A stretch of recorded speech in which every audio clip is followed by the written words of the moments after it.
The screaming wind rattled the windows of my small house like an angry spirit demanding entry. I stood at the kitchen sink, hands submerged in dishwater that had gone cold, staring out at the blizzard that had been howling for 3 hours now. The Montana winter storms were brutal, but this one felt different, more vicious, more personal somehow. My shift at County Memorial didn't start until midnight, still 5 hours away, but already I was dreading the drive. The roads would be treacherous, visibility near zero. Part of me hoped they'd call and tell me to stay home, though I knew they wouldn't. The hospital was understaffed as it was, and with weather like this, there'd be accidents, emergencies that couldn't wait until morning. I dried my hands on a worn dish towel, one of the few things I'd kept after the divorce. James had taken most everything else.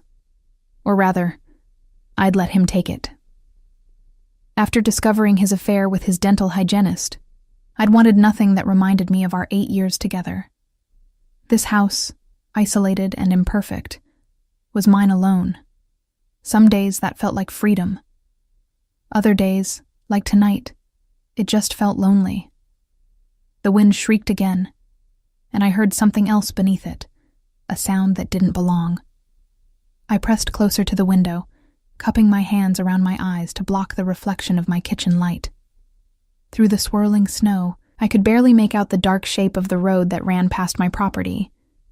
Then I saw it, a darker shape against the white, something large and unmoving about 50 yards from my driveway. My breath fogged the glass as I strained to see. Was that a car? An animal?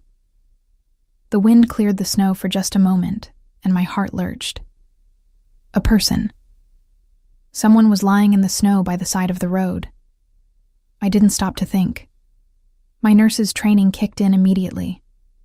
I grabbed my heavy coat from the hook by the door, shoved my feet into my boots without bothering to tie them properly, and snatched the first aid kit I kept in the hall closet.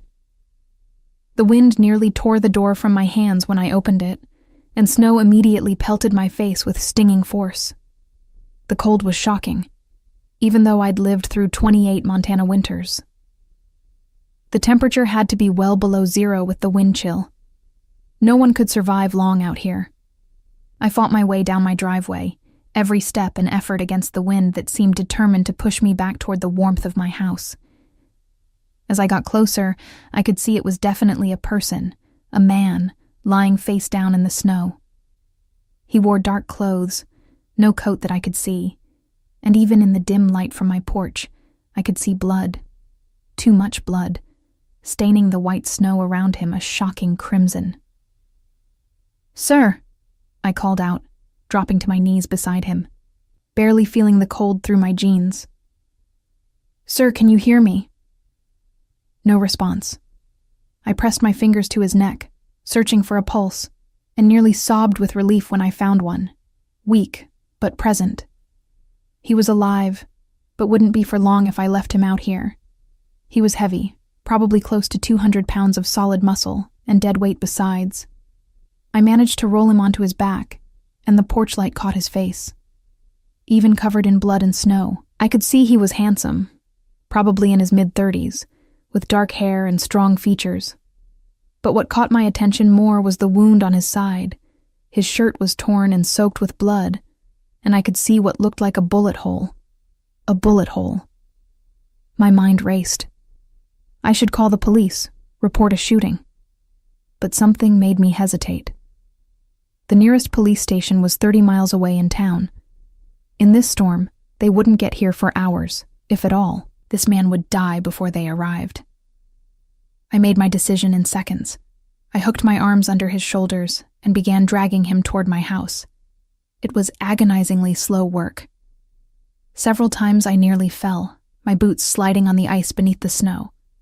My muscles burned with the effort, my lungs screaming from the cold air. But I kept pulling, kept moving, focusing only on getting him to safety. By the time I got him up my porch steps and through my door, I was gasping for breath, sweat freezing on my skin despite the cold. I managed to pull him far enough inside to kick the door shut behind us, and the sudden absence of wind was almost disorienting. I collapsed for just a moment, catching my breath, then forced myself back into nurse mode. Assessment first.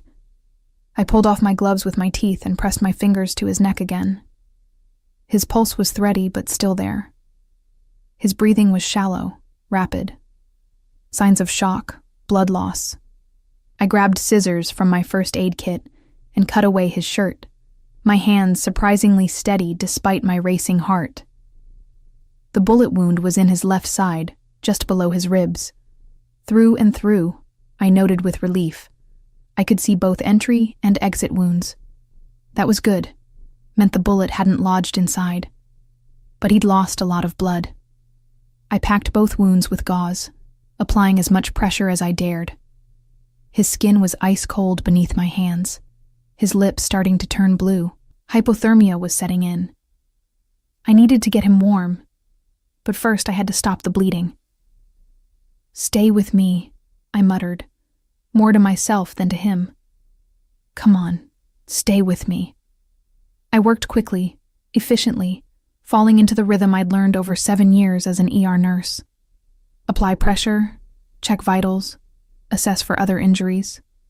His right wrist was swollen, possibly fractured. Bruising on his face, likely from a beating.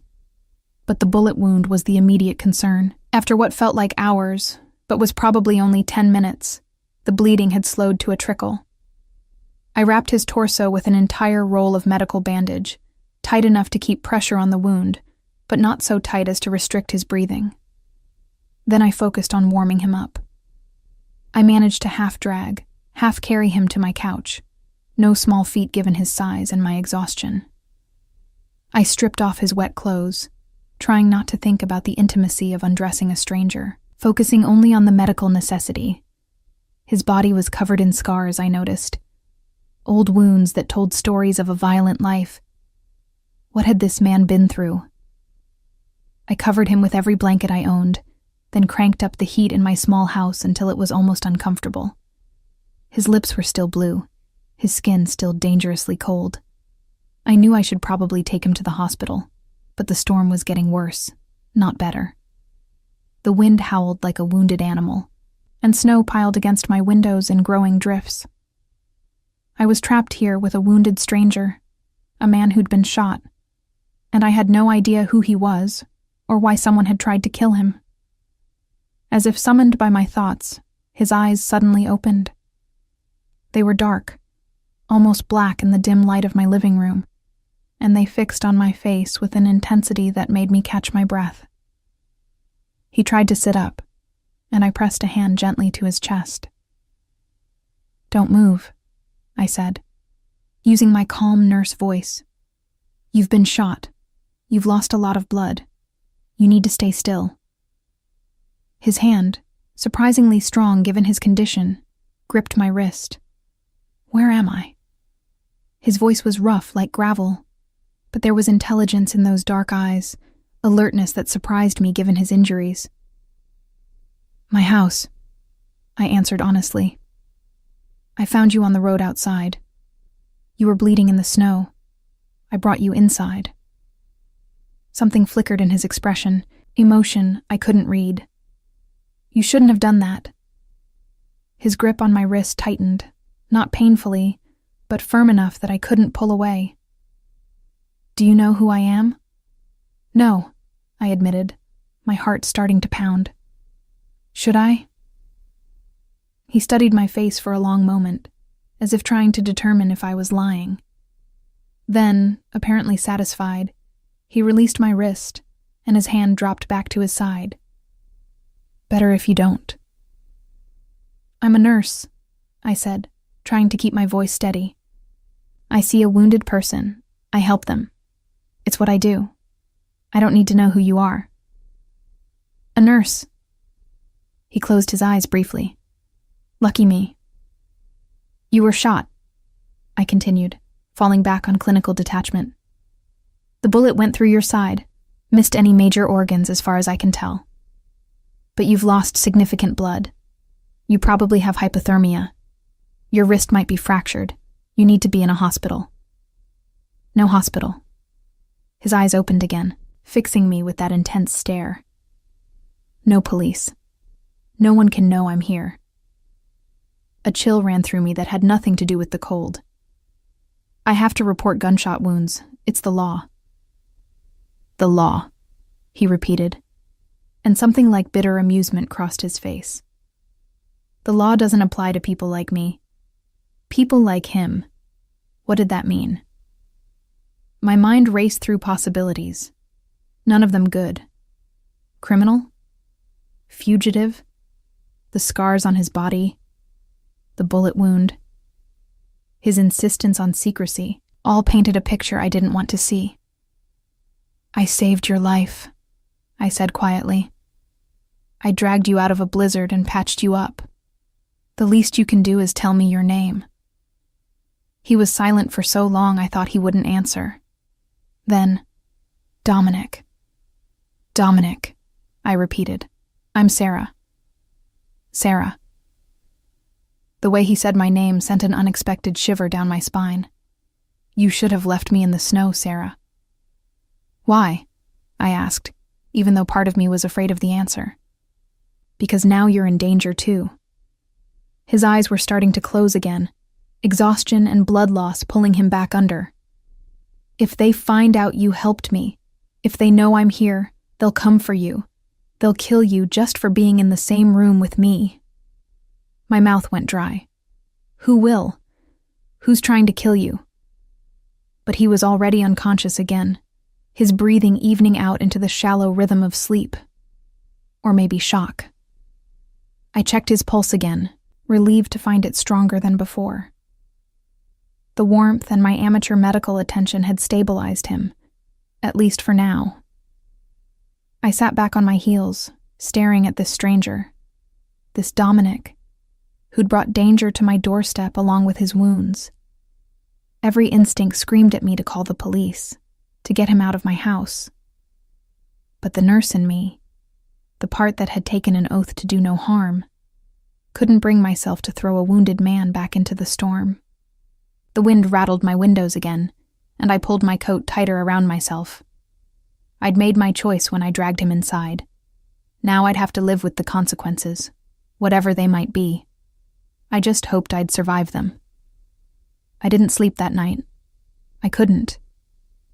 I sat in the armchair across from the couch where Dominic lay unconscious, watching the rise and fall of his chest, checking his pulse every 20 minutes, changing his bandages twice when blood seeped through. The storm continued its assault on my small house, wind screaming like tortured souls, snow building against the windows until I could barely see out.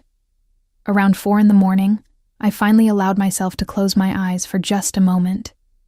That's when my phone rang, the shrill sound making me jump so violently I nearly fell from the chair. I grabbed it from the side table, my heart hammering. The screen showed my supervisor's name, Linda Chen. Sarah? Linda's voice crackled with static. Are you okay? The roads are completely impassable. We're calling everyone in, telling them to stay home. Don't even try to come in for your shift. Relief washed through me. I'm fine, safe at home. Good, stay there. They're saying this storm won't break until tomorrow afternoon at the earliest. I'll call you when we need you back. After we hung up, I looked over at Dominic. His color was better now, no longer that frightening blue-white. But he was still unconscious, his body fighting to recover from the trauma and blood loss. I needed to keep him stable, keep him alive. And I needed to figure out what to do about him. I heated up some soup, more for something to do with my hands than because I was hungry. As I stood at the stove, stirring mindlessly, I replayed his warning in my mind. They'll come for you. They'll kill you. Who were they? What had this man done to warrant being shot and left for dead in a blizzard? A sound from the living room made me drop the spoon. I rushed back to find Dominic's eyes open again, more alert this time, scanning the room with the practiced awareness of someone used to assessing threats. You're still here, he said, his voice stronger than before. It's my house, I replied, trying for levity and failing. Where else would I be? Smart people would have run by now. He tried to sit up, winced, and pressed a hand to his bandaged side. How long was I out? About 6 hours. I moved closer, reaching out to check his forehead for fever. He caught my wrist again, but gently this time. "I'm not going to hurt you," he said, reading the fear I was trying to hide.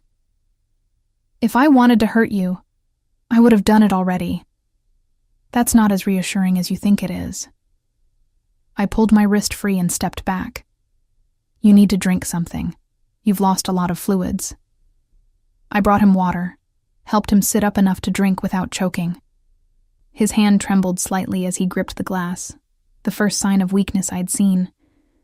When he'd finished, he leaned back against the pillows I'd propped behind him, studying me with those dark, unreadable eyes.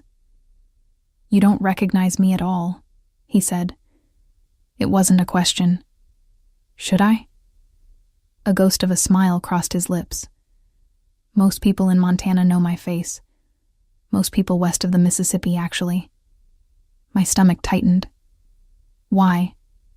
Instead of answering, he nodded toward my laptop sitting on the coffee table. "Look me up. Dominic Raven." My hands shook as I opened the laptop and typed his name into the search bar. The results loaded, and my blood ran cold. Page after page of news articles. FBI's most wanted. Organized crime kingpin. The Raven, they called him. Head of the largest criminal organization in the western United States. Suspected in dozens of murders, though never convicted. Racketeering, money laundering, drug trafficking, weapons dealing. The list went on and on. I looked up from the screen to find him watching me, his expression neutral, almost curious to see how I'd react. "You're a mob boss," I said, my voice barely above a whisper. "I prefer businessman," he replied, that faint smile returning. "But yes, essentially." I stood up so fast the laptop nearly slid off my lap. "You need to leave. Now. Get out of my house." "Can't." He gestured to his bandaged torso. "Still bleeding, remember? Besides, the storm hasn't let up. I'd die before I made it to the road." "That's not my problem." But even as I said it, I knew it was a lie.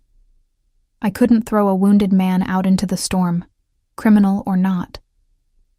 My oath as a nurse wouldn't allow it, and Dominic knew it. I could see it in his eyes. "You're stuck with me, Sarah," he said softly. "At least until the storm breaks. After that, I'll disappear, and you can forget you ever saw me." Just like that. I crossed my arms, trying to project confidence I didn't feel. "You'll just walk away, and no one will ever know I helped you?" "No one will know unless you tell them." His expression hardened. "And if you're smart, you won't. The people who did this to me," he touched his wounded side, "they have resources, connections.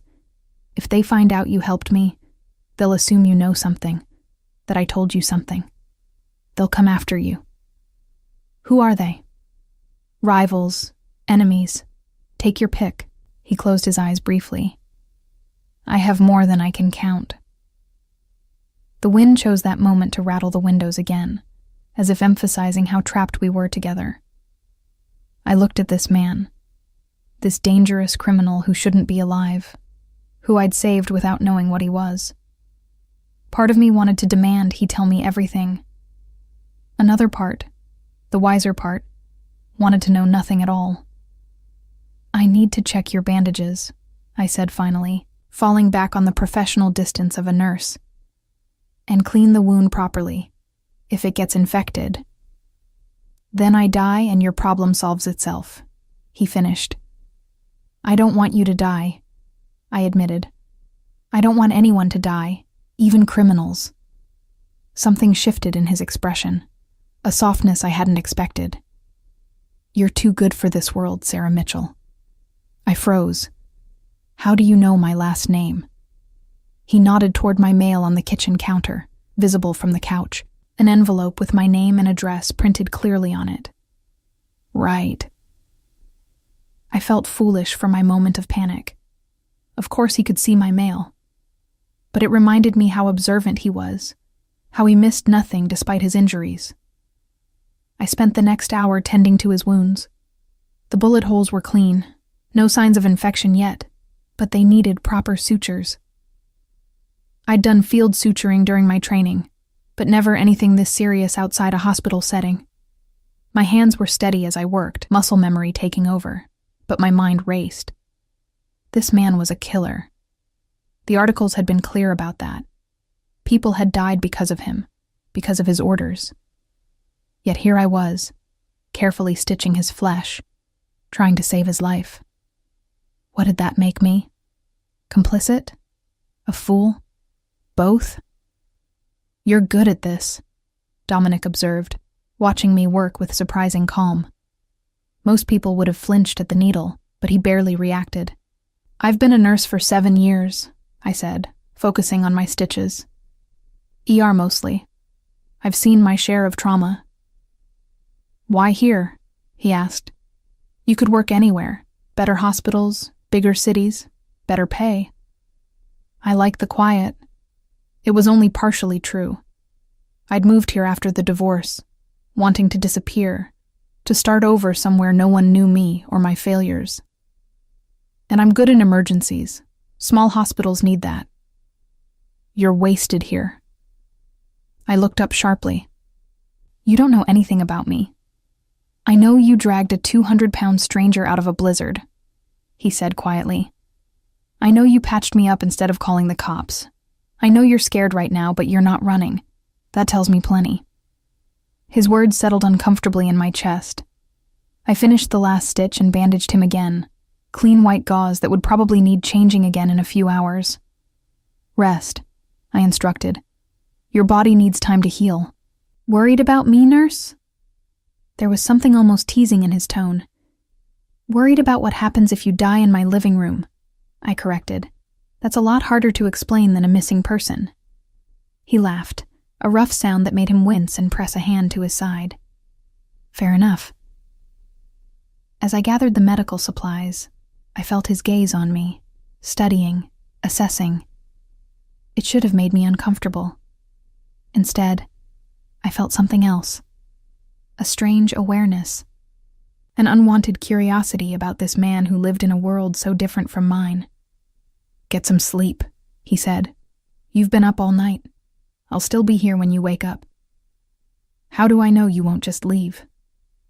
"Because I can barely stand," he said bluntly. "And because, contrary to what you might think, I keep my word. I said I'd leave when the storm breaks. Until then, you're stuck with me." I wanted to argue, to protest, but exhaustion was catching up with me. My body ached from dragging him inside, from the stress and fear of the past several hours. And he was right.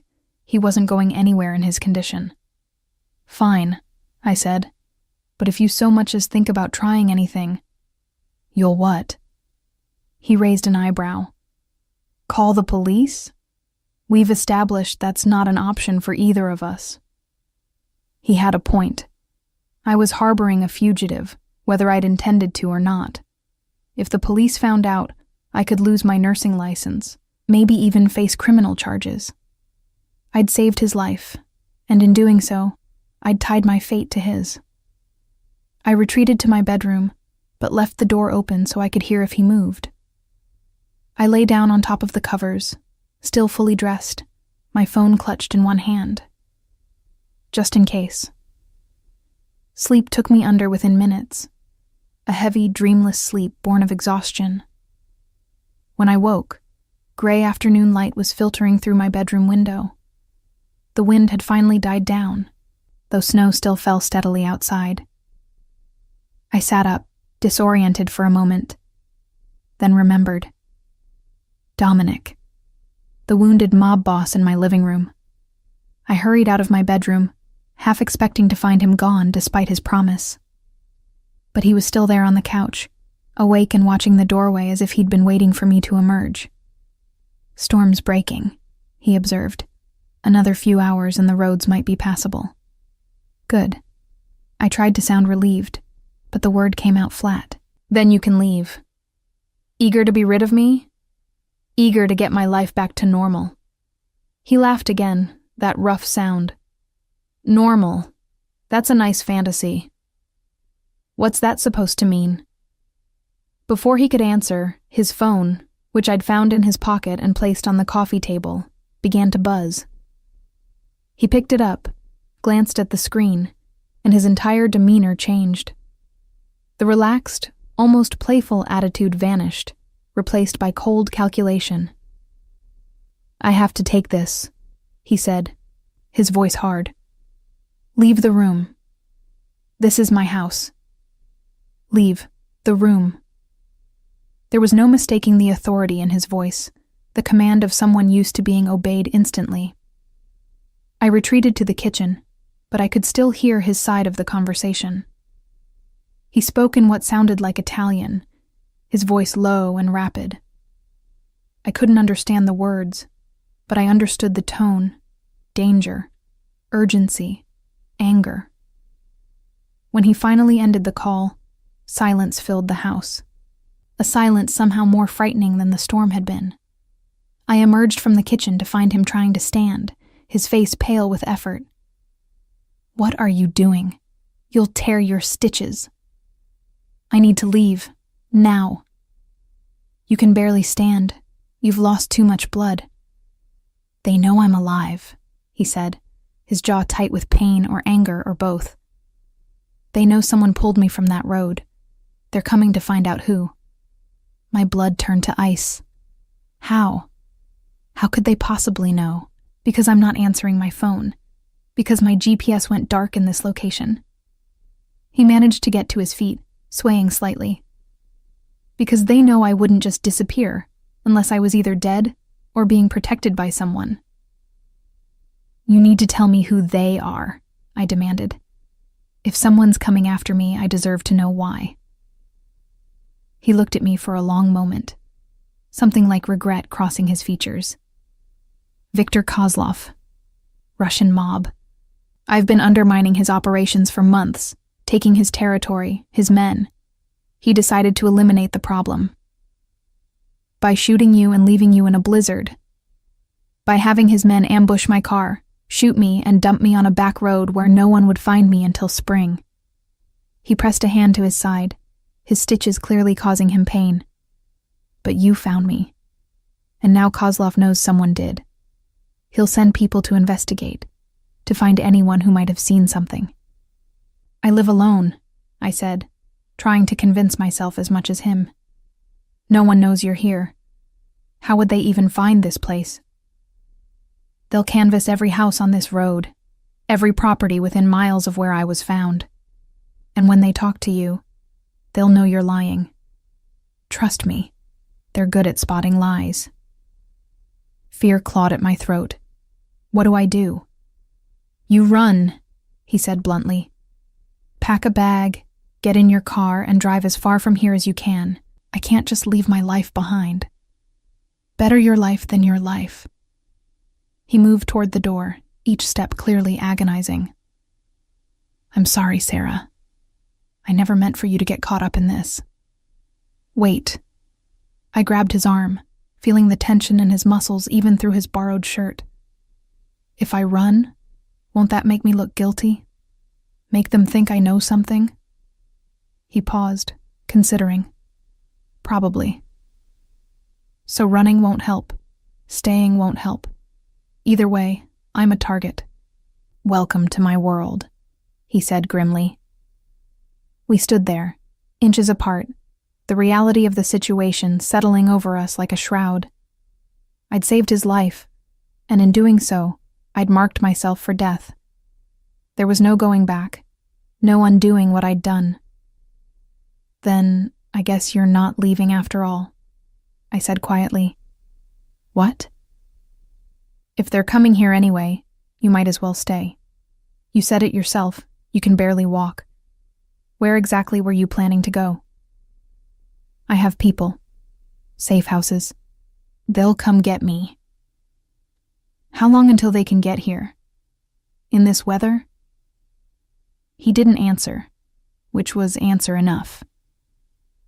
"You stay until you're strong enough to actually stand a chance. I continued, surprised by my own boldness. And in the meantime, you tell me everything I need to know to keep myself alive when your Russian friends come knocking. Dominic studied me with those dark eyes, respect and something else flickering in their depths. You're either very brave or very stupid. Probably both. I helped him back to the couch, supporting more of his weight than I wanted to admit. But I'm a nurse. I'm trained to handle crisis situations. So sit down, stop trying to be a hero, and tell me what I'm up against. He sank back onto the couch with a grimace. You're going to regret helping me. I probably already do, I admitted. But it's too late now. So start talking. And as the storm finally began to break outside, Dominic Raven told me exactly what kind of danger I'd brought into my home. Dominic talked for hours, and with every word, the life I'd known crumbled a little more. He started with the basics. The structure of his organization, his legitimate businesses that served as fronts, the network of loyalty and fear that kept it all functioning. Then he moved on to Viktor Kozlov, the Russian who'd been trying to muscle into Dominic's territory for the past 2 years, escalating from business interference to outright warfare.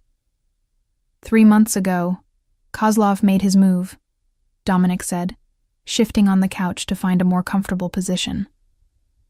The pain medication I'd given him was making him drowsy, loosening his usual careful control. Tried to take over my shipping operations in Seattle. Lost $20 million in product when I burned his warehouses to the ground. You burned. I couldn't even finish the sentence. Empty warehouses, he clarified, catching my expression. I'm not a monster, Sarah. I had them evacuated first, no casualties. How generous, I said, unable to keep the sarcasm from my voice. In my world, it was. His eyes met mine, challenging me to understand. Kozlov would have killed everyone inside and called it a message. I gave him a different message. Back off or lose everything. Obviously, he didn't listen. No. Instead, he went after me personally. Had his men intercept my car 2 nights ago when I was driving back from a meeting in Great Falls. They knew my route, knew I'd be alone. Someone in my organization sold me out. The words hung heavy in the air. A traitor. Someone close enough to Dominic to know his movements, to set him up for an assassination. Do you know who? I asked. I have suspicions. His jaw tightened. And when this is over, I'll deal with them. I didn't ask what deal with them meant. I didn't want to know. So Kozlov's men shot you and left you in the storm, I continued, trying to focus on the immediate threat. But you survived. What happens now? Now Kozlov has a problem. If I'm alive, I'm a witness to his attempt on my life. More importantly, I know which of my people betrayed me. He can't let me reach my organization with that information. So he needs to finish the job. Yes, and eliminate anyone who might have helped me survive. He looked at me pointedly. Which means you. I stood up, suddenly needing to move, to pace. The walls of my small house felt like they were closing in. How long do we have? Before they come here? Hard to say. The storms bought us time, but Kozlov's people are thorough. They'll start canvassing as soon as the roads are clear enough. Could be tomorrow. Could be tonight, if they push hard enough. And when they get here, what do I tell them? The truth, mostly. Dominic's voice was calm, almost clinical, like he was walking me through a medical procedure. You're a nurse. You live alone. You've been stuck inside during the storm. You haven't seen anything unusual. And if they don't believe me, then you call this number. He handed me his phone, showing me a contact simply labeled Bishop. He's my second. He'll send people to extract you. Extract me, I repeated numbly, like I'm a spy in a foreign country. You might as well be. Kozlov's territory is foreign enough. He studied me for a moment. You're handling this better than I expected. I'm in shock, I admitted. It hasn't fully hit me yet that my life just became a crime thriller. When it does hit you, don't fall apart. Fear makes people make mistakes, and mistakes get you killed. His bluntness should have terrified me. Instead, it was almost reassuring. At least he was being honest, not trying to minimize the danger or offer false comfort. "Tell me about Kozlov," I said, settling back into the armchair. "What kind of man am I dealing with?" Dominic's expression darkened. "The worst kind. He's smart, patient, and absolutely ruthless. He came up through the Bratva in Moscow, made his bones during the gang wars of the 90s, survived when others didn't by being more brutal than his enemies could imagine." "You mean he's a killer?" "We're all killers in this business, Sarah. The difference is Kozlov enjoys it, takes pleasure in causing pain.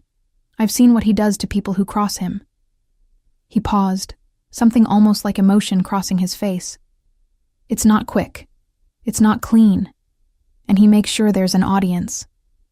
My hands were shaking. I clasped them together in my lap, trying to hide it. "And his men? The ones who might come here?" "Ex-military, most of them. Spetsnaz, Russian special forces. They'll be armed, well-trained, and under orders to find out what happened to me. If they think you know something, they'll take you. Question you properly." "Torture, you mean?" "Yes. No hesitation, no softening of the truth. They'll torture you until you tell them everything you know, then kill you to eliminate the witness." I stood up again, my legs suddenly unsteady. This was insane. 24 hours ago, my biggest problem was loneliness and a job that barely paid the bills. Now I was caught in a mob war, marked for death by Russian assassins. "I need air," I said, heading for the door. "Don't." Dominic's voice stopped me. "Don't go outside. From this moment on, you need to act exactly as you normally would. Any deviation from routine will be noticed, remembered. And right now, would you normally go outside in this weather?" He was right, of course. I never went outside during storms unless I had to. I forced myself to step back from the door, to breathe slowly, to center myself the way I did before handling a critical patient in the ER. "How do you live like this?" I asked quietly. "Always looking over your shoulder, never knowing who to trust." "You get used to it." But something in his voice suggested he never really had. "And you find things worth protecting, people worth protecting. That makes it bearable. Do you have family?" "Had." The single word carried volumes of pain. "My brother was killed 5 years ago. Rival gang, revenge for something I'd done. My sister moved to Italy with her kids after that. Safer there. I'm sorry. Don't be. I knew the risks when I took over my father's organization. I made my choices and I live with the consequences." He looked at me steadily. "But you didn't choose this. You just tried to save a life. You deserve better than being dragged into my world." "Then help me survive it," I said, moving back to the chair. "What else do I need to know?" For the next several hours, Dominic taught me how to lie convincingly, how to spot surveillance, how to recognize the telltale signs of someone preparing to attack. He described Kozlov's typical enforcers, their appearances, their tactics, their weaknesses. He gave me escape routes from my own house, places to hide, ways to signal for help. It was like cramming for the most important exam of my life, except failure meant death. "The most important thing," Dominic said as night fell again outside, "is to stay calm. They'll be watching your reactions, your body language. Any sign of fear or deception, and they'll push harder. You need to be boring, forgettable. Just another isolated woman weathering a storm alone." "Except I'm not alone," I pointed out. "You're here. By tomorrow, I won't be." He shifted on the couch, testing his strength. My people are coming at first light. They'll take me to a safe house, and you'll be free of this complication. Just in time for the Russians to show up and question me. Better to be questioned without me here. If they find us together, there's no explaining that away." He paused. "Though I'll have men watching this place. If Kozlov's people try anything, they'll intervene. So I'll have Russian assassins at my front door and Italian mobsters watching my back." Perfect. Despite everything, Dominic smiled. Italian-American, technically. My grandfather came over from Sicily in the 50s. That's not as comforting as you think it is. His smile faded. "I know. But it's all the comfort I can offer right now." We fell into silence, the weight of tomorrow's uncertainties pressing down on us. Outside, the snow had finally stopped, leaving the world blanketed in white. It looked peaceful, pristine, a lie covering the ugliness beneath. "Why did you tell me all this?" I asked after a while. "You could have just left once the storm broke. Let me figure it out on my own." "Because I owe you my life," he said simply. "And because." He stopped, seeming to struggle with something. "Because you remind me there are still good people in this world. People who help strangers without asking what's in it for them. I'd forgotten that was possible." His words touched something in me, a loneliness I'd been ignoring since the divorce. The isolation I'd chosen was supposed to protect me from being hurt again. Instead, it had just left me numb, going through the motions of living without really feeling alive. "I'm not as good as you think," I said quietly. "I make mistakes. Plenty of them. Everyone makes mistakes." He looked at me with an intensity that made my breath catch. "The question is whether you try to fix them or run from them," says the man running from Russian assassins. "I'm not running. I'm regrouping." His eyes never left mine. There's a difference. The temperature in the room seemed to shift, the air between us suddenly charged with something I couldn't name. I was acutely aware of how close we were, how the lamplight caught the sharp angles of his face, how despite his injuries and the danger surrounding us, there was an undeniable magnetism to him. I stood abruptly, breaking the moment. "You need to rest. I'll make us something to eat." "Sarah." My name on his lips stopped me at the threshold to the kitchen. I turned back to find him watching me with an expression I couldn't read. "Thank you. For everything." "Don't thank me yet," I said, trying for levity. "I might still turn you in for the reward money." "There's a reward, I assume. You're on the FBI's most wanted list." He laughed, that rough sound I was starting to recognize. "Actually, there is. $2 million for information leading to my arrest." I whistled low. "That's almost tempting." "Is it?" The question was serious, not playful. He was actually asking if I'd considered it, if I was that kind of person.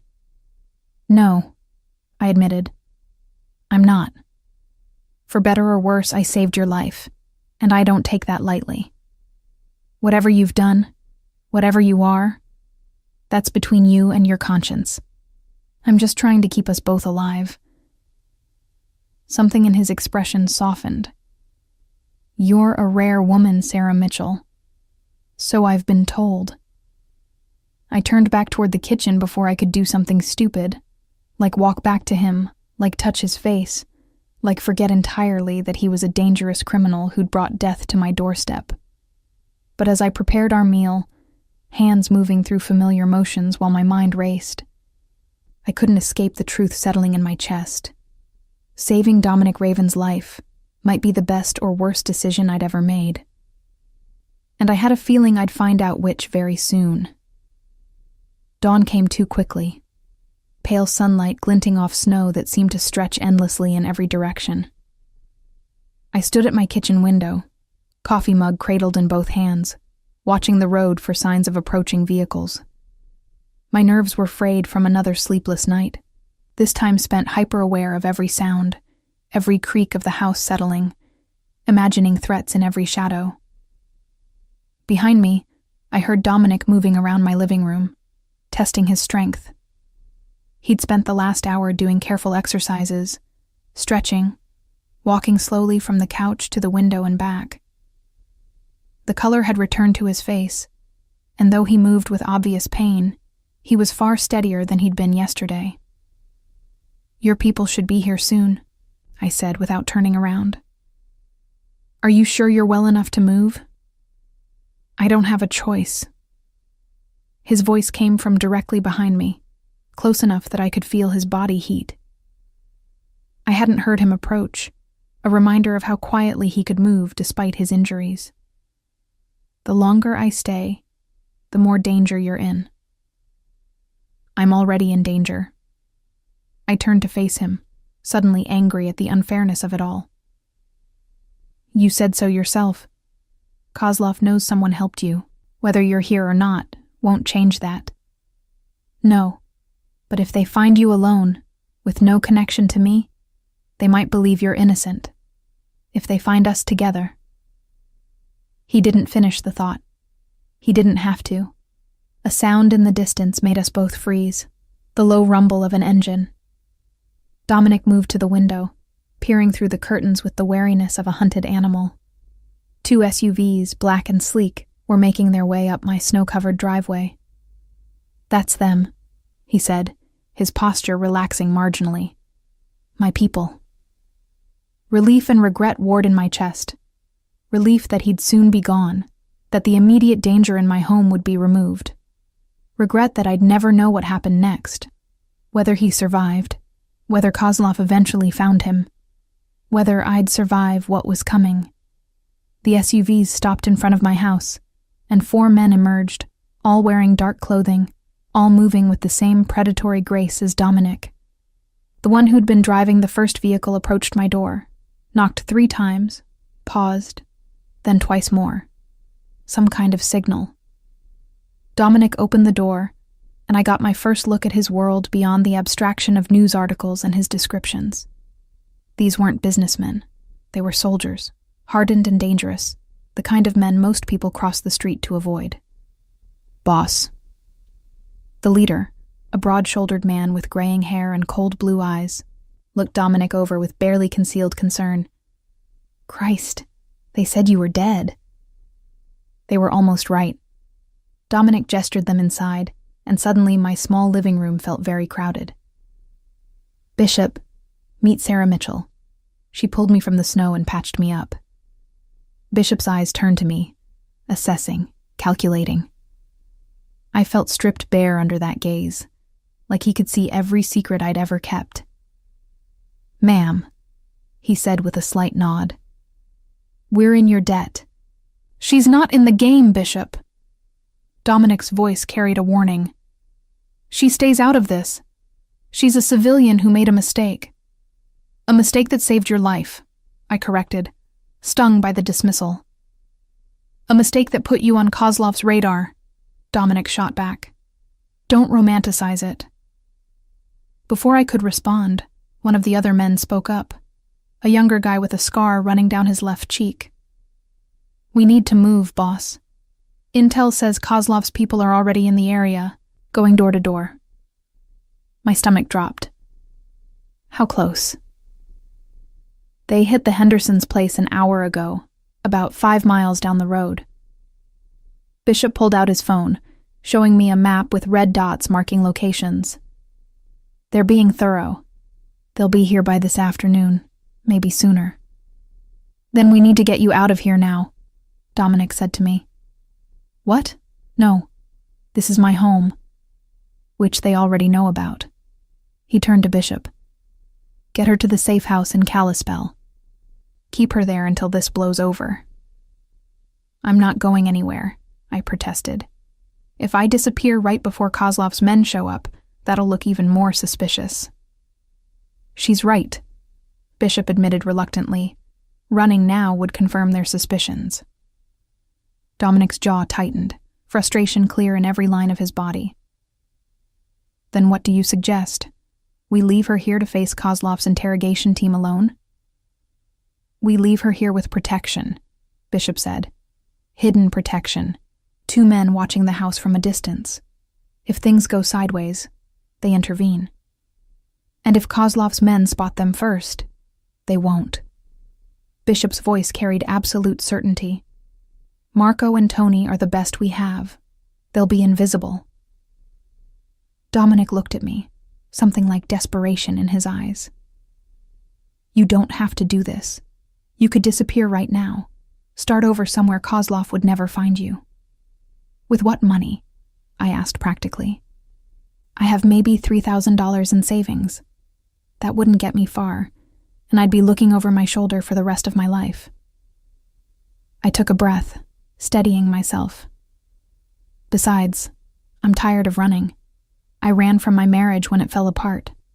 I ran to Montana to hide from my failures. I'm done running. This isn't about bravery, Sarah. It's about survival. Then teach me how to survive. I met his gaze steadily. You spent last night teaching me how to lie, how to spot danger. Now put it to the test. Let me prove I can handle this. Bishop watched our exchange with interest, a slight smile playing at his lips. She's got spine, boss, and she's right about the optics.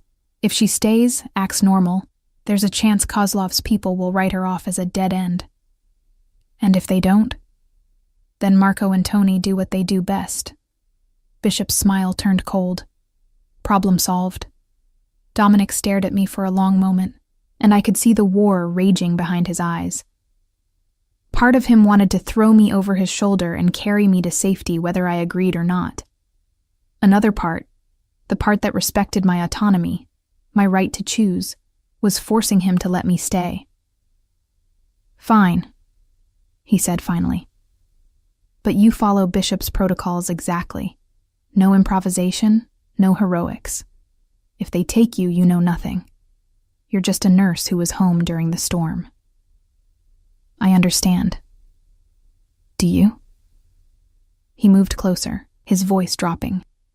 Because understanding and living it are 2 different things. When they're in your face, when they're threatening you, when every instinct is screaming at you to tell them what they want to hear, you have to stay calm. You have to remember that giving them what they want won't save you. It'll just confirm you're involved. I won't break, I said, with more confidence than I felt. Bishop cleared his throat. We need to move, boss. Every minute we're here increases the risk. Dominic nodded reluctantly, then turned back to me one last time. My number's in your phone now. You call if anything feels wrong. Anything at all. I will. He hesitated, like he wanted to say something more, then seemed to think better of it. Instead, he did something that surprised us both. He pulled me into a brief, fierce embrace, careful of his injured side. Stay alive, Sarah Mitchell, he murmured against my hair. I'd hate for your death to be on my conscience. Then he was gone, following his men out to the waiting SUVs. I watched from the window as they loaded him into the second vehicle, watched as both SUVs navigated carefully down my driveway and disappeared around the bend. The house felt impossibly empty without him. I spent the rest of the morning cleaning obsessively, erasing any trace of Dominic's presence. I washed the blankets he'd used, scrubbed blood from the hardwood floor near the couch, disposed of the medical supplies in a trash bag I planned to burn later. By the time I was finished, there was no evidence anyone but me had been here during the storm. Around noon, my phone buzzed with a text from an unknown number. In position. You're covered. Stay calm. M. Marco, I assumed, one of my invisible guardians. The knowledge that armed men were watching my house should have been comforting. Instead, it just reminded me how surreal my life had become in less than 48 hours. I made lunch, though I could barely eat. I tried to read, to watch television, to do anything that would make me seem like a woman simply passing time after a storm. But my nerves were stretched tight, every sound making me jump, my eyes constantly drawn to the window and the road beyond. At 2:47 p.m., I saw them. 2 vehicles, Not SUVs like Dominic's people had driven, but a pickup truck and a sedan, both dark-colored and nondescript. They moved slowly up the road, stopping at each house. Through my window, I could see figures emerging, knocking on doors, having brief conversations with my neighbors. My heart hammered against my ribs. This was it, the moment I'd been dreading and preparing for since Dominic had first warned me. I forced myself to breathe slowly, to center myself the way I did before a crisis in the ER. I could do this. I'd face screaming patients, grieving families, life and death decisions made in seconds. I could face a few questions from dangerous men. The vehicles reached the Hendersons' house, 3 properties down from mine. I watched as 2 men got out, approached the door. The conversation seemed tense, lasted longer than the others had. Finally, the men returned to their vehicles and continued up the road, toward me. I moved away from the window, not wanting to be caught watching. I settled on the couch with a book, forcing my hands to stop shaking, forcing my expression into something neutral, maybe slightly annoyed at being interrupted. The knock came sharp and aggressive, not the polite tap of a neighbor or delivery person. 3 hard strikes that demanded attention. I counted to 10, letting them knock again before I answered. Too quick would seem suspicious, like I'd been waiting. Too slow might make them force their way in. I opened the door to find 2 men standing on my porch. Both were large, built like the soldiers Bishop's team had been. But there was something different about them. Something colder. Dominic's men had been dangerous, yes, but professional. These men looked at me like I was prey. Yes? I kept my voice slightly irritated, the tone of someone whose quiet afternoon had been disrupted. Good afternoon, ma'am. The speaker was the taller of the 2, with pale eyes and a Slavic accent that confirmed my worst suspicions. Russian. Kozlov's men. We're looking for someone who may have been in the area during the storm. Have you seen anyone unusual? Anyone who might have been lost or injured? During the storm? I frowned, playing confused. I've been stuck inside for 2 days. Haven't seen anyone. You live here alone? The second man, stockier with a shaved head, was already looking past me into my house, his eyes scanning for anything out of place. Yes. Just me. I didn't elaborate, didn't offer information they hadn't asked for. Just as Dominic had taught me. Mind if we come in? Just a quick look around. We're trying to be thorough. Actually, I do mind. I kept my voice polite but firm. I don't know who you are or why you're really here. If you're with the police, show me a badge. Otherwise, I'd like you to leave my property. The pale-eyed man smiled, but there was no warmth in it. We're private investigators, ma'am, working for a family whose son went missing near here.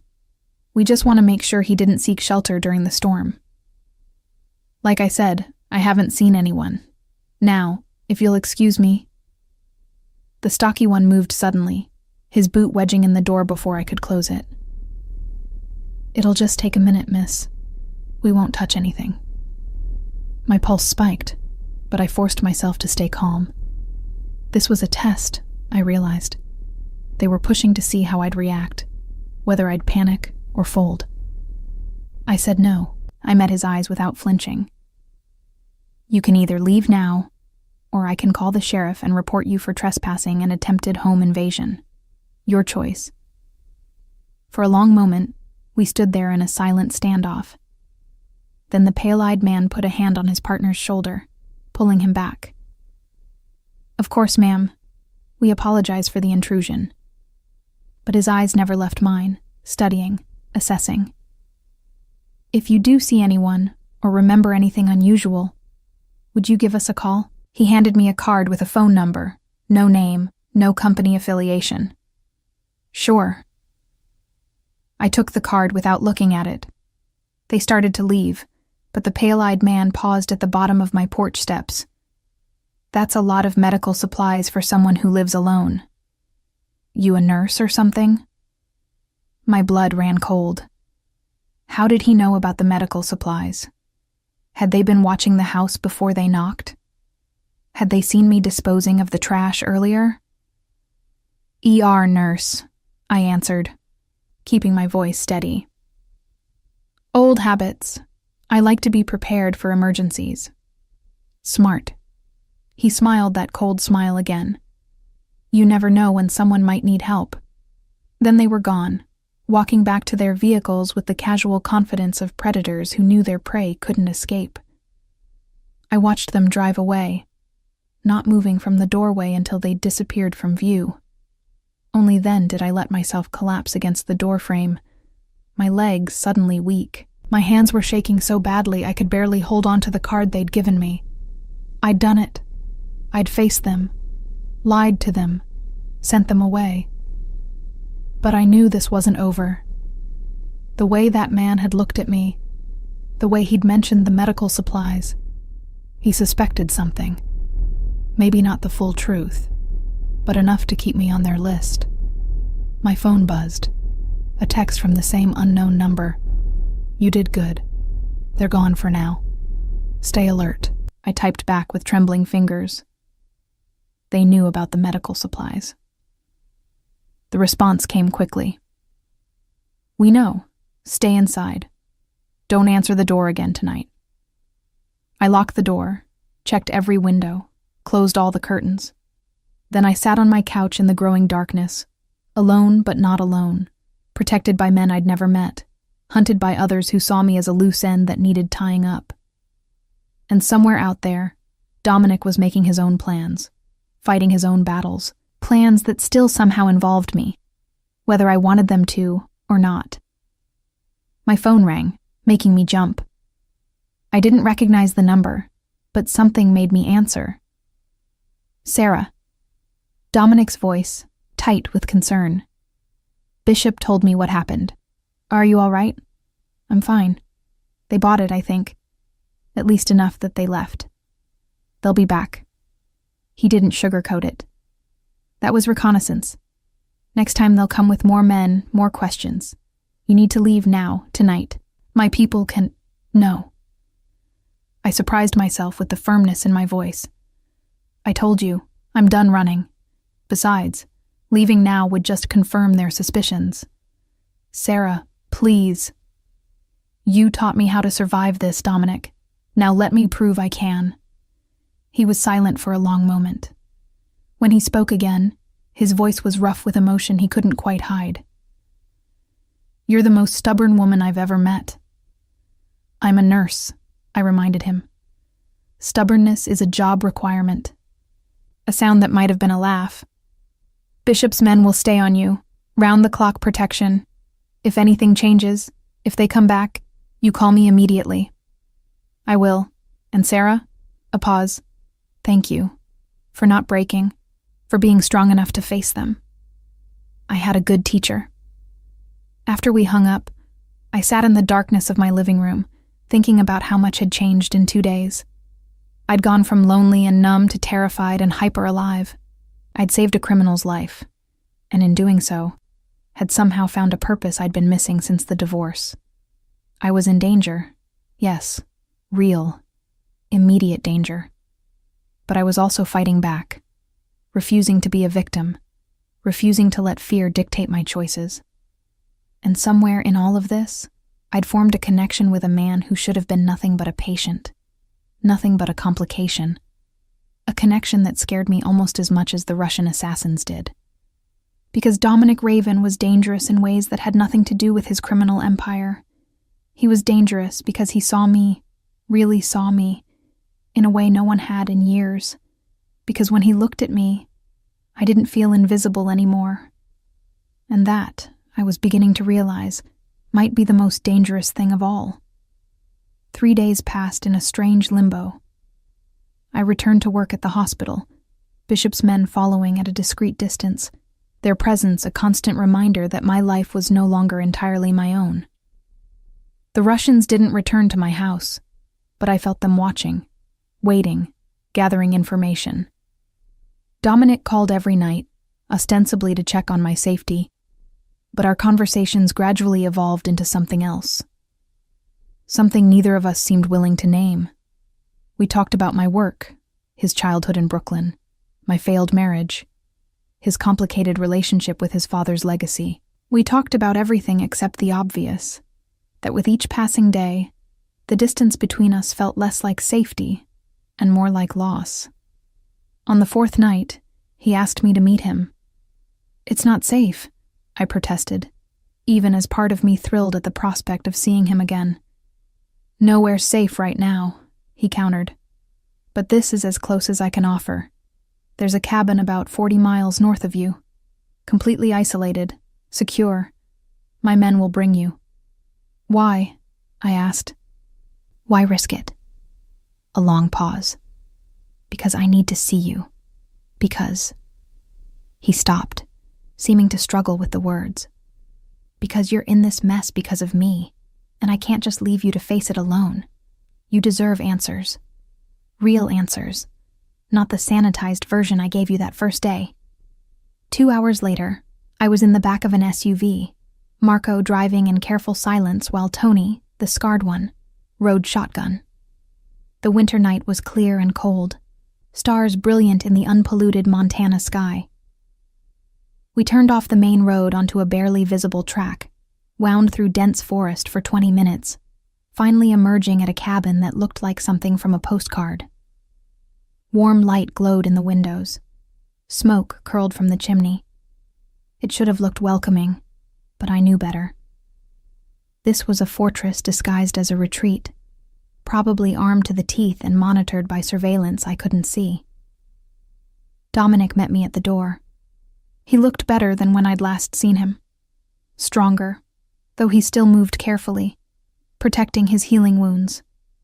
He'd shaved, trimmed his hair, and wore casual clothes that made him look almost normal.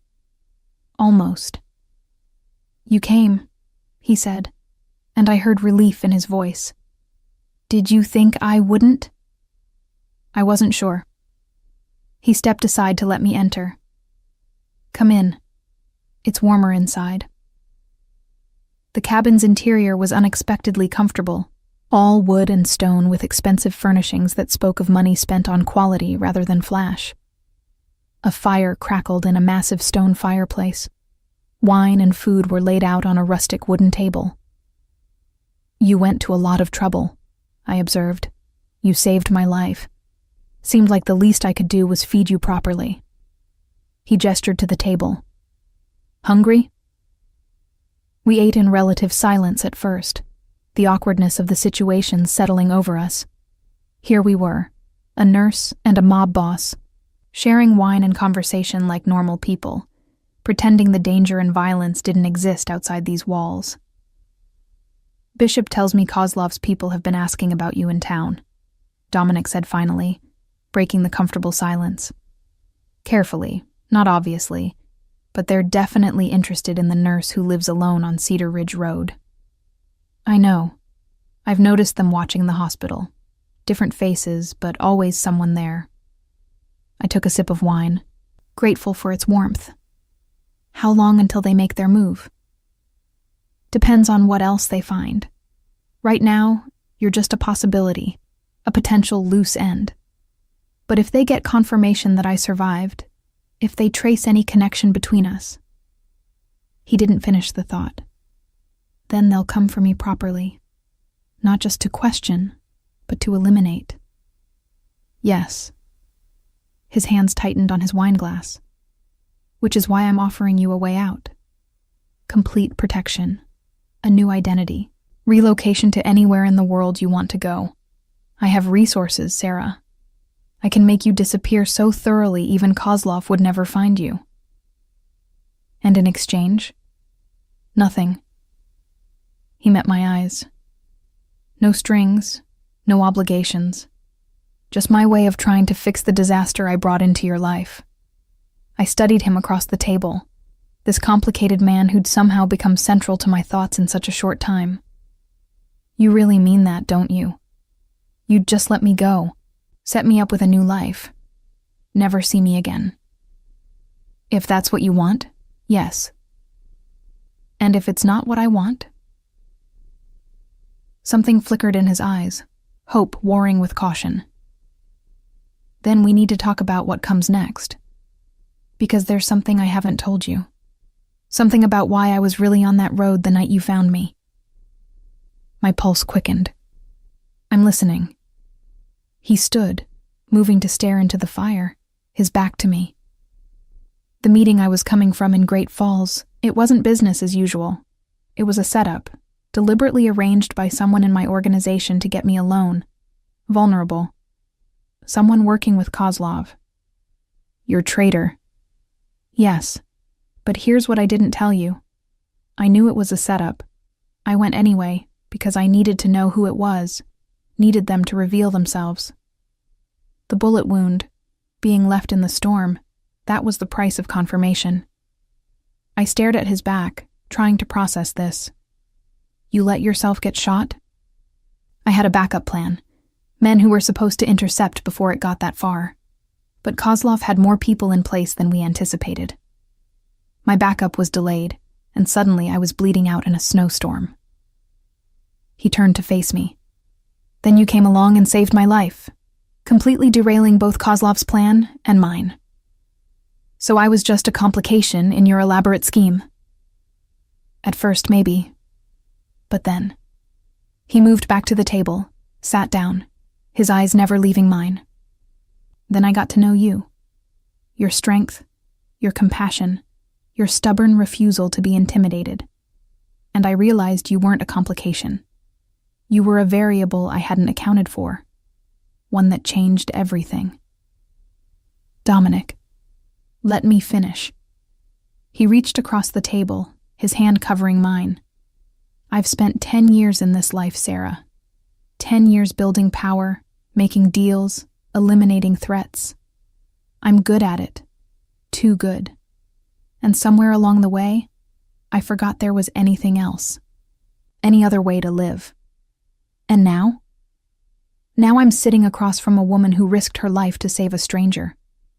Who faced down Russian killers with nothing but courage and quick thinking. Who makes me want things I thought I'd given up on. His thumb traced circles on the back of my hand. Now I'm realizing that maybe power and control aren't the only things worth fighting for. My heart was hammering so hard I was sure he could hear it. What are you saying? I'm saying I'm giving you a choice. A real one. He squeezed my hand gently. Option 1. I disappear you. New life. New identity. You're safe and free and we never see each other again. Option 2. You stay. Help me finish this war with Kozlov. And when it's over, we see if this thing between us is real or just adrenaline and proximity. You're asking me to choose between safety and... I couldn't finish the sentence. And me. He said it simply, without embellishment. I know it's insane. I know you barely know me. That everything about this is wrong. But I can't let you go without giving you the choice. Without letting you know that you've become important to me. More important than you should be. I should have laughed. Should have chosen option 1 without hesitation. Safety, freedom. A normal life far from bullets and bodyguards and Russian assassins. It was the rational choice. The smart choice. But I'd been playing it safe since the divorce. Playing it safe, staying numb, living half a life in the Montana wilderness. And it had left me empty, going through motions without really feeling anything. Until Dominic Raven had crashed into my life and woken me up. What would option 2 actually look like? I asked, surprising myself. Practically speaking. Hope flared in his eyes, quickly controlled. You'd stay in your house for now, maintain your normal routine, but with full protection. My men would be with you every moment. When Kozlov makes his move, and he will, we'll be ready. We'll use his attack to draw him out. Finish this once and for all. Using me as bait. With your consent and full knowledge, yes. I won't lie to you about the risks, Sarah. It's dangerous. There's a real chance something could go wrong, that my protection might not be enough. If you choose this path, you need to know exactly what you're getting into. I pulled my hand back, stood up, needing space to think. I moved to the window, stared out at the dark forest surrounding the cabin. Out there, somewhere, Kozlov's people were hunting. In here, Dominic was offering me a future, dangerous and uncertain, but real. "Tell me about the endgame," I said finally. "Let's say we take down Kozlov. Let's say we survive. Then what? You go back to being a crime lord, and I what? Become a mob wife? Live in constant fear of the next war, the next rival, the next bullet?" He came to stand behind me, close enough that I could feel his warmth but not touching. I've been thinking about that a lot these past few days, about what kind of life I want, what kind of man I want to be. My father built this organization from nothing, and I expanded it, made it stronger. But at what cost? I have money, power, respect. I also have a bullet wound and a list of enemies longer than my arm. So maybe it's time for a change. I've been working on legitimizing the business for years, moving money into legal enterprises, phasing out the criminal operations. It's slow work, dangerous work, because every step toward legitimacy makes me look weak to rivals. But it's possible. In 5 years, maybe less, I could be nothing more than a wealthy businessman with a questionable past. I turned to face him. "You'd really do that? Give up the power, the control?" "For the right reason, yes." His hand came up, cupping my face gently. "For the right person." "We barely know each other," I protested weakly. "I know you're brave. I know you're compassionate. I know that when you make a commitment, you honor it, even when it costs you. I know that you see me, the real me, not just the reputation or the power." His thumb brushed across my cheekbone. "And I know that when I'm with you, I feel more human than I have in 10 years. Dominic. I should have pulled away. Every rational part of my brain was screaming that this was insane, that you don't fall for a criminal, that fairy tales like this don't happen in real life. But then he was kissing me, and rational thought fled. His lips were warm, demanding but gentle, and I found myself kissing him back with an intensity that surprised us both. His arms wrapped around me, careful of his healing wounds, pulling me close. I could feel his heart racing against mine, could taste the wine on his lips, could lose myself completely in this moment of stolen intimacy. When we finally broke apart, both breathing hard, his forehead rested against mine. "So," he murmured, "option 1 or option 2? I should have chosen safety. Should have walked away from this impossible man and his impossible offer. Should have been smart, practical, rational. Option 2, I heard myself say, but with conditions." He pulled back enough to meet my eyes. "Name them." "First, complete honesty. No more secrets, no more schemes I'm not aware of. If I'm going to be bait in your trap, I deserve to know every detail." "Agreed."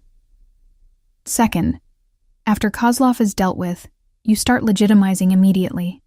No more delays, no more excuses. I won't be part of a criminal empire, Dominic. If we're going to try this, it has to be moving toward something better. I can do that." Third, I hesitated, then pushed forward. "Third, you have to understand that I'm not property. I'm not a possession to be protected and controlled. I'm a partner, or I'm nothing. My choices, my autonomy, those aren't negotiable." Something softened in his expression. "I know. Trust me, Sarah. The last few days have taught me that you can't be controlled or owned. It's one of the things I love most about you." Love. The word hung between us, too big and too soon, but somehow right. "Okay then," I said, my voice steadier than I felt. "Let's finish this, together." He kissed me again, sealing the agreement, and I let myself fall into it.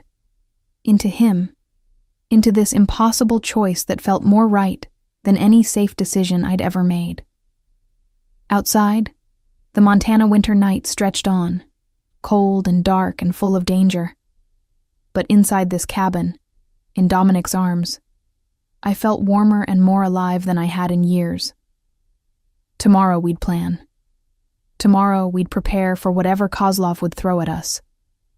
Tomorrow, I'd face the consequences of choosing danger over safety, passion over practicality.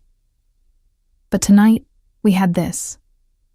Two people who shouldn't have found each other, planning a future that shouldn't be possible, believing against all odds that love could be stronger than the violence that surrounded us.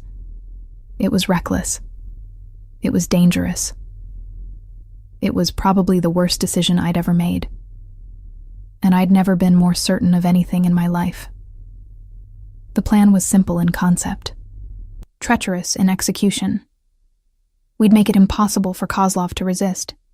We'd give him exactly what he wanted, proof that Dominic and I were connected, that I knew something worth killing for.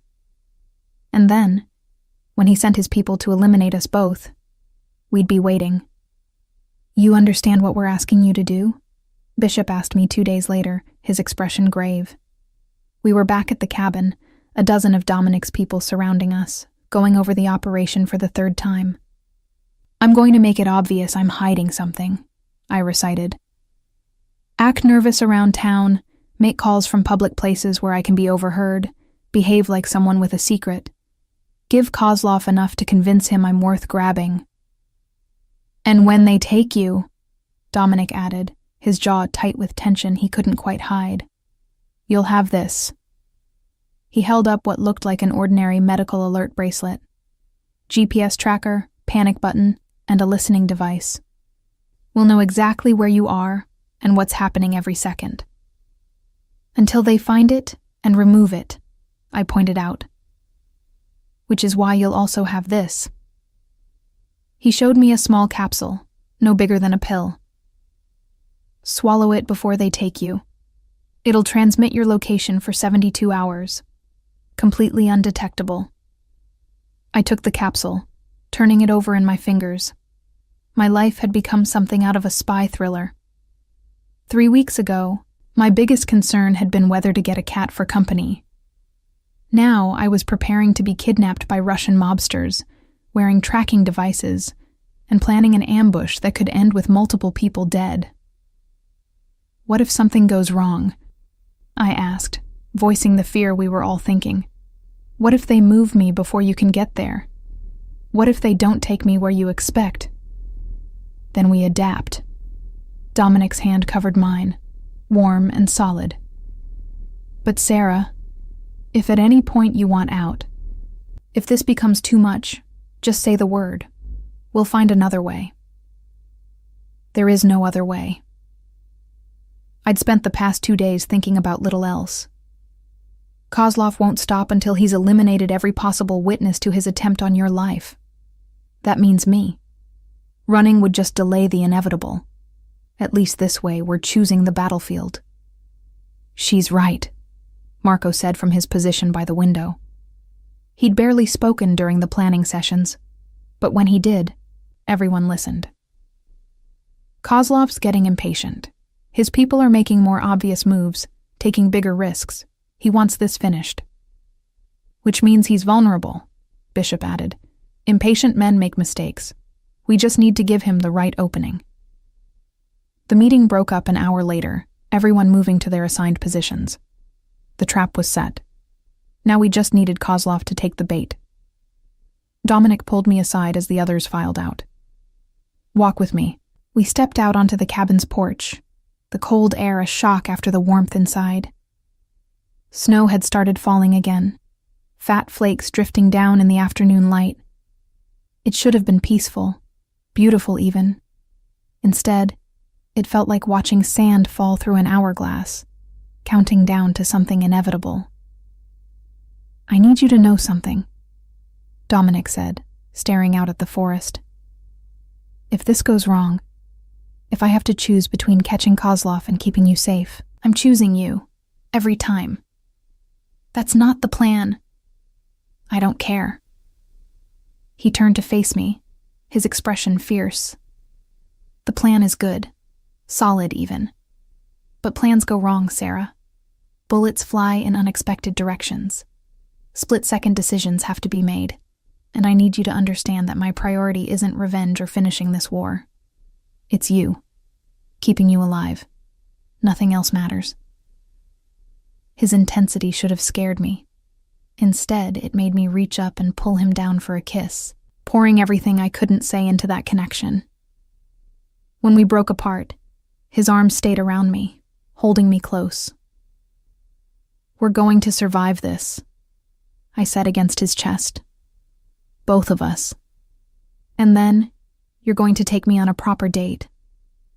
Somewhere normal, where no one's trying to kill us. A proper date, he repeated, something like amusement in his voice. I'm not sure I remember how those work. We'll figure it out together. I pulled back to look at him. That's what people do, right? When they're trying to build something real? So I've heard.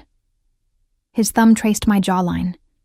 Though I have to admit, most relationships don't start with attempted murder and Russian mob wars. We're overachievers. He laughed, the sound warm and genuine, so different from the cold, controlled man he showed the world. This was the real Dominic, I realized. The one beneath the armor. The one who'd learned to hide his humanity to survive in a world that saw compassion as weakness. I love you, he said suddenly, the words unguarded and raw. I know it's too soon. I know we barely know each other. But I'm tired of pretending I don't feel it. You walked into my life in a blizzard and somehow made me remember what it feels like to be human. Tears stung my eyes. I love you too, I whispered. God help me, I do. We stood there on that porch, holding each other as snow fell around us. Two people who shouldn't have found each other, loving each other against all reason and logic. And for just a moment, the danger and violence faded away, leaving only this: connection, hope, the fragile possibility of a future. Then Bishop opened the door. Boss, we've got movement. Kozlov's people are mobilizing. Reality crashed back. The moment of peace shattered. Dominic's expression shifted instantly, the armor sliding back into place. How many? He asked. At least a dozen, maybe more. They're staging at a location about 20 miles from Sarah's house. Looks like they're preparing for a major operation. Dominic looked at me. This is it. They're coming for you tonight. Last chance to back out. I thought of my quiet life before him. The numbness, the isolation, the feeling of watching my existence from the outside rather than living it. Then I thought of the past 3 weeks. The terror, yes, but also the intensity, the feeling of being fully present, fully alive, fully connected to another human being. Let them come, I said. I returned to my house that afternoon, following my normal routine. Stopped at the grocery store, chatted with the cashier about the weather, picked up a prescription at the pharmacy. Mundane, ordinary activities that felt surreal, given what I knew was coming. But I also made sure to be noticed. Made calls from my cell phone in public places, speaking in low, worried tones about needing to leave town soon. Asked my neighbor casually if she'd noticed anyone watching the neighborhood. Small things. Deliberate things. Designed to paint me as someone with secrets. Someone worth investigating. By the time I reached my house at dusk, I knew they'd taken the bait. I could feel eyes on me, could sense the net tightening. Marco and Tony were positioned a quarter mile away, hidden but ready. Another team was staged 5 miles out. Bishop coordinated from a mobile command center. And Dominic. Dominic was somewhere close, refusing to be anywhere else despite the risk. I went through my evening routine, turning on lights, making dinner I couldn't eat, trying not to jump at every sound. The tracking capsule sat in my pocket, ready to swallow at the first sign of trouble. The bracelet was on my wrist, its panic button hidden beneath a decorative cover. At 8:47 p.m., my power went out. Not just my house, the whole road. Someone had cut the lines. My heart hammered as I pulled out my phone, the screen's glow the only light in sudden darkness. I pressed the panic button on the bracelet, then swallowed the capsule, washing it down with water I poured in the dark. Then I waited. The sound came from my back door, subtle but distinct. Someone picking the lock, moving with professional efficiency. I stayed where I was at the kitchen table, hands visible, making no sudden moves that might trigger a nervous finger on a trigger. The door opened. 3 figures entered, moving with tactical precision, weapons drawn and equipped with flashlights that cut through the darkness. The beams found me, pinned me in place. "Sarah Mitchell?" The voice was familiar, the pale-eyed Russian from before. "You're going to come with us. Make noise, resist, and we'll kill you right here. Cooperate and you might survive this." "Where are we going?" I asked, proud that my voice barely shook. "Somewhere private. Somewhere we can talk properly about your guest during the storm." He smiled, cold and predatory. "Yes, we know about Dominic Raven. We know you saved him. Now you're going to tell us everything he told you, where he is, what he's planning. And if you're very lucky, we'll make your death quick afterward." 2 of them grabbed my arms, zip-tying my wrists in front of me with practiced efficiency. A hood was pulled over my head, blocking out even the flashlight beams.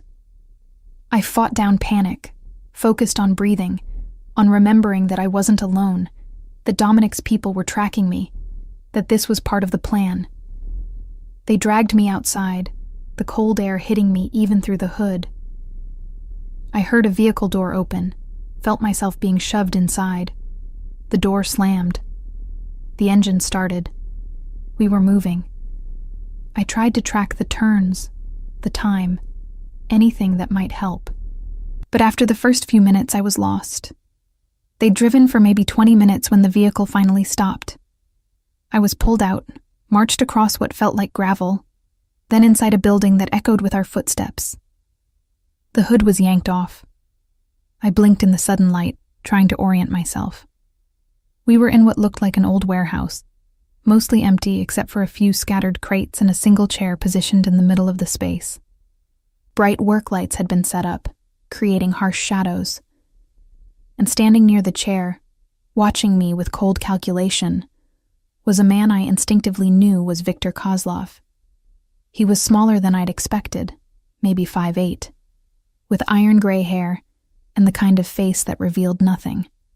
But his eyes, pale gray and absolutely devoid of warmth, held a cruelty that made my blood run cold. "The nurse who saved Raven's life," he said, his accent thicker than his men's. "Interesting. Tell me, do you make a habit of rescuing criminals from snowstorms?" "I make a habit of trying to save lives," I replied, forcing strength into my voice.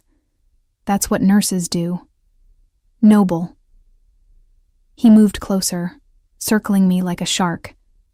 "But misplaced in this case. Do you know how many people Dominic Raven has killed? How many lives he's destroyed?" "Do you know how many you've destroyed?" I countered. His hand moved faster than I could track, backhanding me across the face hard enough that I tasted blood.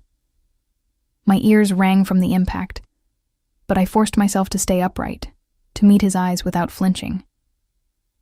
"You have spirit," he observed. "That's good. Makes it more interesting. Sit." His men forced me into the chair, securing my zip-tied wrists to the armrests with additional restraints. I was completely immobilized, completely at their mercy. Fear clawed at my throat, but I pushed it down, focused on staying calm.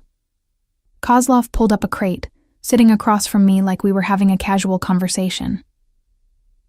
"Now, let's discuss what Raven told you, what information he shared, what plans he has." "He didn't tell me anything," I said truthfully. "I'm just a nurse. I patched him up and he left. That's all." "Is that so?" Kozlov pulled out a knife, the blade catching the harsh light. "Then why were his men watching your house? Why did he call you every night? Why did you meet with him 2 days ago at his cabin?" My stomach dropped. They'd been watching more carefully than we'd thought. They knew about the cabin, about the phone calls. How much else did they know? "He was grateful," I said, improvising. "I saved his life. He wanted to make sure I was safe, that his enemies wouldn't come after me." I laughed bitterly. Guess that didn't work out. Kozlov studied me for a long moment, then nodded to one of his men. "Search her, thoroughly. Check for tracking devices, wires, anything electronic." They found the bracelet immediately, of course. That was expected. They smashed it, grinding the pieces under a boot heel. Then they patted me down, professional and impersonal, looking for anything else. They found nothing. The capsule was already well into my digestive system, undetectable without medical equipment they didn't have. "Clean," one of them reported. Kozlov smiled. "Good. That means whatever happens here, Raven won't know about it until it's too late." He leaned forward, the knife dancing between his fingers. "Last chance for honesty, nurse. Where is Dominic Raven? What is he planning?" "I don't know." I met his eyes steadily. "Even if I did, I wouldn't tell you. So you might as well get on with whatever you're planning to do, because I'm not talking." Something like respect flickered in his cold eyes. Brave or stupid? With women, it's sometimes hard to tell the difference. He stood, moving behind me. "Very well. We'll do this the hard way." I felt the cold press of the blade against my shoulder, felt it cut through fabric and skin in one smooth motion. Pain bloomed, sharp and immediate. I bit down hard on my lip, refusing to scream, refusing to give him the satisfaction. "That was just a warning," Kozlov said conversationally. "To show you I'm serious. The next one will hurt much more. And if you continue to refuse to cooperate, well," he came around to face me, the bloody knife held casually. "I have hours to work with. Days if necessary. Eventually everyone talks. It's just a question of how much pain you can endure first." I was about to respond when the warehouse's main door exploded inward. Everything happened at once. Gunfire erupted, deafening in the enclosed space. Kozlov's men dove for cover, returning fire at dark figures pouring through the entrance. I threw myself sideways, chair and all, hitting the concrete hard, but getting out of the immediate line of fire. Through the chaos, I saw Dominic, moving with deadly precision despite his healing wounds, his team flanking him. They'd come, exactly as promised. The tracking capsule had worked. But Kozlov hadn't run. He'd grabbed a weapon and was fighting back, his men forming a defensive perimeter. This wasn't going to be a quick rescue. This was going to be a bloodbath. A bullet struck the concrete inches from my head, spraying fragments that stung my face. I needed to get free, needed to move. I worked frantically at the restraints, my wrists already bleeding from the zip ties, but they wouldn't budge. Then Marco was there, appearing from the smoke and confusion. He cut through my restraints with a knife, pulled me to my feet. "Stay behind me. Move when I move." We made it 3 steps before Kozlov stepped into our path, his weapon aimed directly at my head. "Stop," he ordered, and Marco froze. The gunfire had ceased, both sides at a momentary standoff. Dominic stood 15 feet away, his weapon trained on Kozlov, his face a mask of cold fury. "Let her go, Victor," he said, his voice deadly calm. "This is between you and me." "Is it?" Kozlov smiled, pressing the barrel of his gun against my temple. "I think the nurse has made it very much about her. Tell your men to lower their weapons, or I'll paint the walls with her brain." "Do it, and you won't leave this building alive," Dominic replied. "I'm not leaving anyway." Kozlov's smile widened. But at least I'll take something precious from you first. At least I'll make sure you know what loss feels like. Time seemed to slow.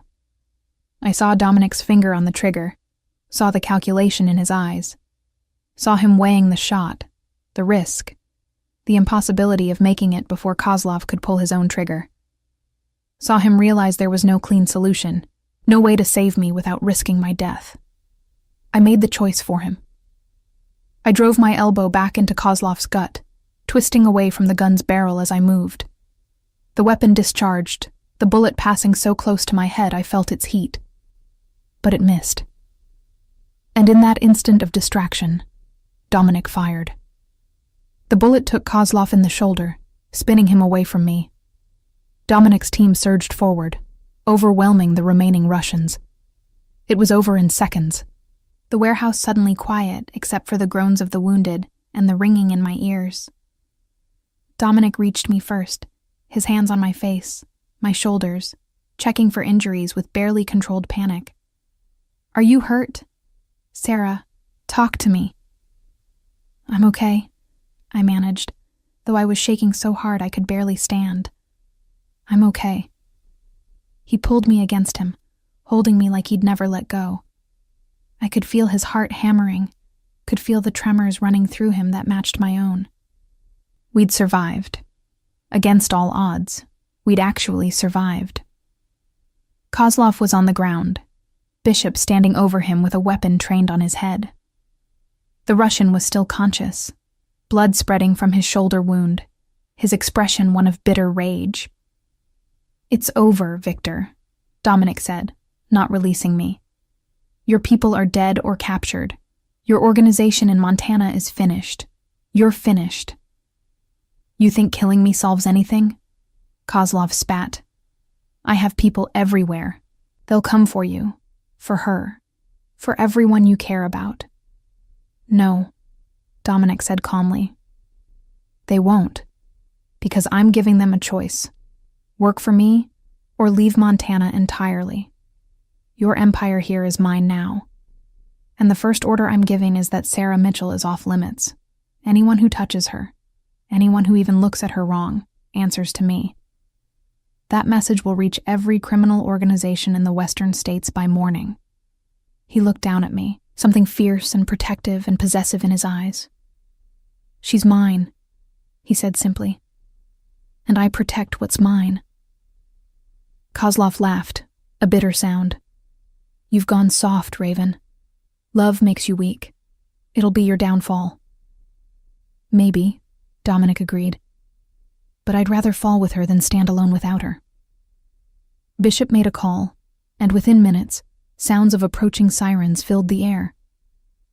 "FBI," he explained at my confused look. "We called them before we came in. Anonymous tip about a kidnapping in progress. They'll find Kozlov and his men, plenty of evidence of their crimes. Let the law handle him for once." "And us?" I asked. "We were never here." He smiled slightly. "Ghost in and ghost out. It's what we do." By the time the FBI arrived, we were long gone, disappearing into the Montana night.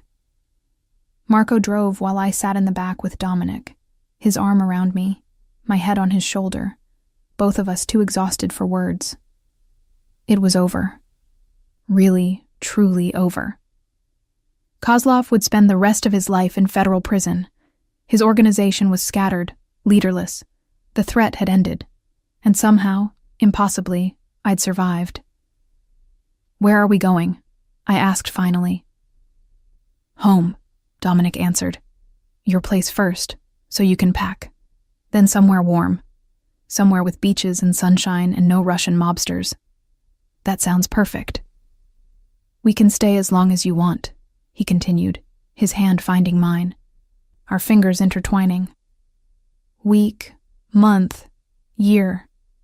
Take time to figure out what comes next." "I know what comes next," I said, surprising myself with my certainty. "You start legitimizing your business, like you promised. I keep being a nurse because I'm good at it and I love it, and we build a life together, a real one." outside of all this darkness. That simple? That complicated, I corrected. It won't be easy. You'll have enemies who won't forgive you for going legitimate. I'll have family and friends who won't understand why I'm with you.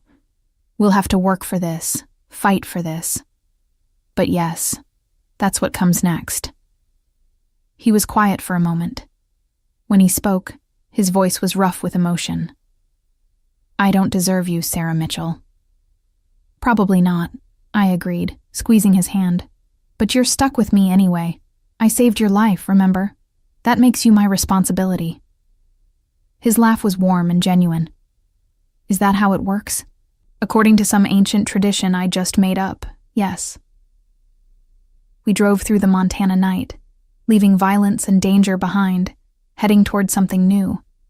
Something uncertain, yes, but also full of possibility. 3 weeks ago, I'd saved a stranger's life in a blizzard. In doing so, I'd saved my own life in ways I was only beginning to understand.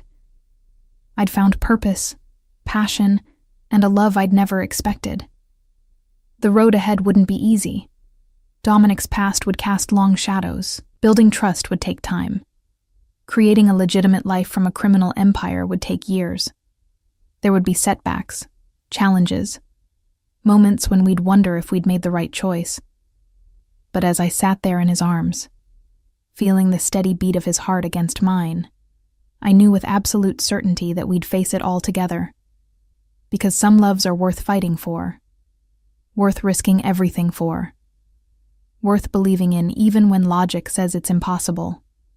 And ours, born in blood and snow and desperation, was one of them. 6 months later, I stood on the beach at sunset, watching waves roll in from the Pacific, my toes digging into warm sand. The Montana winter felt like a lifetime ago, like something that had happened to someone else. Dominic emerged from our rented house, 2 glasses of wine in hand. He'd kept his promise, spending the past 6 months methodically legitimizing his business holdings, selling off criminal operations, reinvesting in legal enterprises. It was slow work, dangerous work, but he was doing it. For me. For us. For the future we were building. Penny for your thoughts, he said, handing me a glass. Just thinking about how strange life is, I answered, accepting the wine. How one choice, one moment, can change everything. Regrets? There was vulnerability in the question, a fear he rarely showed. Not even one. I turned to face him. This man who'd been a stranger, then a patient, then an impossible complication. And finally, the love I never saw coming. Though I am wondering, when you're going to make an honest woman of me. He laughed, reaching into his pocket. Funny you should mention that. The ring was simple, elegant, perfect. A diamond that caught the sunset light, surrounded by smaller stones that might have been sapphires. He dropped to one knee in the sand, looking up at me with eyes that held everything we'd survived, everything we'd built, everything we still hope to create. Sarah Mitchell, he said, you saved my life in more ways than one. You saw past the violence to the man beneath. You chose danger over safety, truth over comfort. You made me believe I could be more than my father's legacy, more than the sum of my crimes. Will you marry me? Will you keep saving me every day for the rest of our lives? Through tears, I nodded. Yes, on one condition. Name it. No more mob drama, no more Russian assassins. Just us, building something normal, something good. I can live with that. He slipped the ring onto my finger, then stood, pulling me into his arms. In fact, I can't wait to live with that. As we kissed, the sun sinking below the horizon behind us, I thought about the woman I'd been before that blizzard. Lonely, numb, playing it safe. And I thought about the woman I'd become. Brave, alive, willing to risk everything for love. Sometimes the best things in life come from the worst circumstances, Sometimes you find your future in the last place you'd think to look. Sometimes you have to walk through darkness to find the light. And sometimes you just have to be crazy enough to drag a wounded stranger out of a snowstorm and see where the choice takes you. For me, it had taken me here, to a beach at sunset, wearing an engagement ring, planning a future with an ex-mob boss who'd become the love of my life. Not the story I'd planned, but exactly the story I needed, and I wouldn't change a single moment